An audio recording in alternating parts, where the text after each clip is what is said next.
Raise your claws if you seriously miss Wolverine on the big screen. Sure, Logan was the perfect send-off for the character, but there's no such thing as too much Wolverine. And although we've seen Hugh Jackman play the mutant a whopping 9 times in different movies, there could have been so many more opportunities to see Wolverine that we unfortunately missed out on. This video is all about the planned Wolverine movies that never happened, and the craziness that led to most of their cancellations. Be warned, some of these movies have actors who aren't Hugh Jackman playing Wolvie, which have caused a few audience members to faint out of pure shock and horror. I just wanted to warn you right off the bat so you can prepare yourself. Ready? Let's get into it. Can you believe James Cameron has never directed a superhero movie? I can't. What, is he just too busy making Avatar sequels that we'll maybe see sometime in the next 10 years? His style and general attitude seem perfect for a comic book adaptation. Wait, didn't he direct an Aquaman movie at one point? Yeah, it starred Vinny Chase. Oh wait, no, that was from an episode of the TV show Entourage. My mistake. Maybe one day we'll see Cameron suit up to take on a superhero flick, but for now, we can only imagine the possibility of what a Cameronized superhero movie would look like. Though actually, this pipe dream almost happened back in the early 90s, when Cameron and his then wife, Katheryn Bigelow, were in serious talks to produce and direct a potential X-Men film. And man, this movie sounds crazy. So when I say Wolverine, what image pops up in your head? Yeah, definitely Hugh Jackman. He's tall, he's buff, he kicks serious butt, and what he did with the character is nothing short of iconic. Now what if I told you that for Cameron and Bigelow's potential movie, they were looking at Bob Hoskins, the guy from Who Framed Roger Rabbit and the legendary Super Mario Bros. Movie, to play Wolverine. Bob Hoskins and Hugh Jackman definitely look, different. But surprisingly, Hoskins might have been even more comic accurate than Jackman was. Although he's one powerful mutant, Wolverine in the comics is only 5'3", and he's not your average lean, mean superhero. No, he's a little bit stocky. Hugh Jackman is 6'2" in real life and built like a leading man. So although they totally aced the hairstyle with Jackman, appearance-wise, early 90s Hoskins was probably a closer fit to the character if they really wanted to embrace its comic roots. So here's the rundown on this movie. Cameron was in talks to produce and his wife Bigelow was going to direct. Hoskins was eyed for Wolverine and Angela Bassett was a top choice to play Storm. So why were we robbed of our first epic X-Men team-up movie? It's all Spider-Man's fault. No, really it is. While he was developing the X-Men movie, Cameron became more interested in making a Spider-Man movie instead and started working on putting together a hard R 90s Spider-Man film. Oh man, that's a story for a different day. But that was the first hurdle this movie had to overcome. And then it fell apart completely when the production company that was working on it, Carol Co., went bankrupt due to some big box office bombs, and the rights to X-Men went back to Marvel. Of course, they didn't stay there as Fox, who was so impressed with the X-Men animated series, purchased the rights from Marvel in 1994, eventually paving the way for the X-Men franchise we all know and love. Well, mostly love. Some of those sequels aren't great. You know which ones I'm talking about. So with Cameron and Bigelow forced to step aside, we could only speculate on what their movie would have been about. Would it have launched the Wolverine character to the same iconic heights as Jackman's portrayal did? Would we ever have had Jackman as Wolverine if Cameron's film was made? That's a tough question, and I don't think I could live without seeing Jackman's Wolverine shred through bad guys or insult Cyclops. So as much as I hate to say it, maybe it's for the best. Plus, we don't know how Cameron would have handled the movie. Knowing he wanted to make a heavy-duty R-rated Spider-Man film, does that mean he wanted the X-Men film to also be R-rated? Could that be a thing? I mean, maybe. We know that Wolverine works in the R-rated setting, but it would have been a little risky back then. Though you know who always thought Wolverine should be R-rated? Zack Snyder. Which isn't surprising. I think Zack Snyder believes everything should be R-rated. I can't wait to see his hardcore violent take on the My Little Pony franchise coming next year to a theater near you. Gotcha!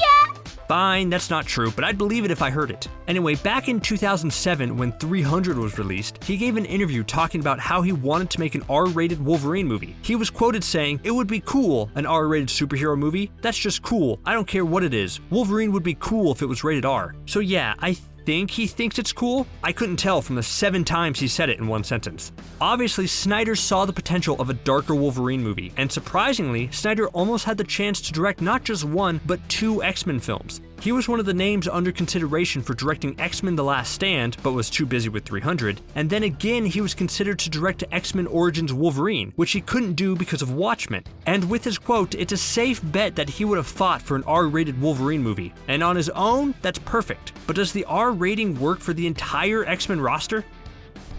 Let's forget solo Wolverine films for a moment and focus on the entire X-Men. Wolverine on his own is always fun, but there's a reason why fans are dying to see him team up and face off against other Marvel heroes. His gruff, no-nonsense attitude is often the perfect foil for a lot of other good guys. And although we've only seen him interact with other mutants at this point, that almost wasn't always the case. Recently, it was revealed that back in 2011, there was a plan to make an epic crossover movie that featured the X-Men, the Fantastic Four, and other Marvel heroes pitted against each other. Think of it as Fox's attempt to do a civil war before the MCU could do it. The movie would have seen Johnny Storm explode while trying to apprehend a villain, which sparks a superhero registration act that some heroes support and other heroes rebel against. One of the big set pieces would have been a fight between Wolverine and Mr. Fantastic, and would have ended with the stretchy superhero pinning Wolverine down, extending his hands until they were only a molecule wide, and then using them as scissors to cut Wolverine's arms off. Whoa! Thanks to extremely lackluster portrayals, the live-action versions of Mr. Fantastic have been seriously disappointing. But if we saw Reed Richards take down Wolverine like that, man, then he's like the best superhero ever. He deserves a serious round of applause from everyone. Well, not from Wolverine after that battle because he wouldn't have arms, but everyone else. And now I'm so sad knowing this movie never got made. Such an epic attempt at a crossover would have forever changed the landscape of superhero movies and might have poised Fox's X-Men and Fantastic Four as cinema's most dominant comic franchise. Now that's a crazy thought. And the film sounds like it was shaping up to be epic. The Bourne Supremacy and the Bourne Ultimatum director Paul Greengrass was in line to direct the movie, and knowing his style, it's easy to see how the movie was attempting to go for a superhero political thriller. So why didn't this get made? Was it because Fox preferred to make the cinematic masterpiece that was Fox's Fantastic Four reboot in 2015? Heck no! It was because X-Men First Class was such a huge success, so Fox decided to move ahead with X-Men Days of Future Past instead. Which does lead to the next potential Wolverine movie.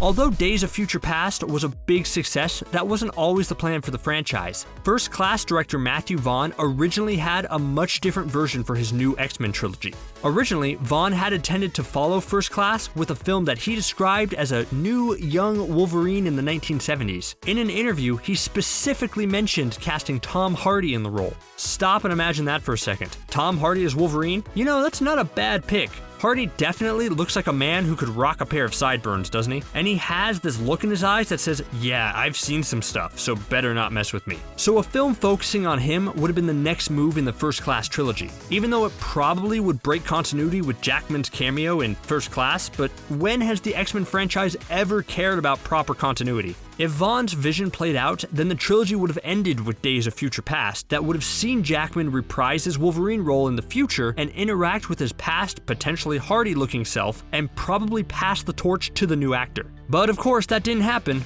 Big studios have always had a problem with jumping the gun too early. After First Class's success, Fox decided to jump right into making Days of Future Past as the next film rather than listen to Vaughn and space things out. And Fox must have felt pretty good about their decision. Days of Future Past was a huge critical and commercial success. We'll never know if Vaughn's plan would have been better though, as after Days of Future Past, things went downhill for the X-Men faster than Quicksilver on a treadmill. The third film, X-Men Apocalypse, didn't match the critical or commercial success of Days of Future Past, and then Dark Phoenix became what can only be kindly described as a burning dumpster fire. Is that too harsh? Do you think things would have been better overall if Vaughn was allowed to make his 70s Wolverine movie first?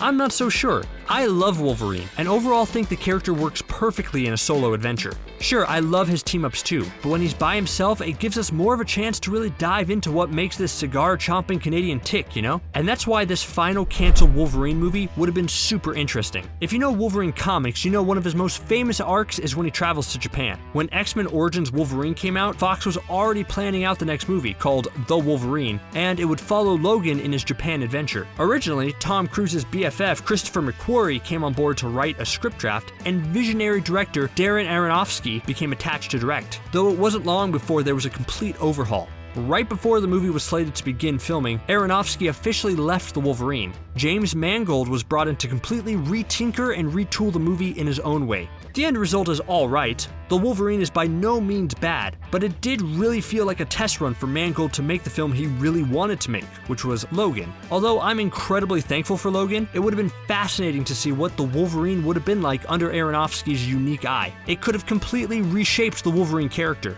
Man, there are a lot of canceled Wolverine movies, but it just goes to show how popular the character is, and hopefully we get even more films with the character in the future.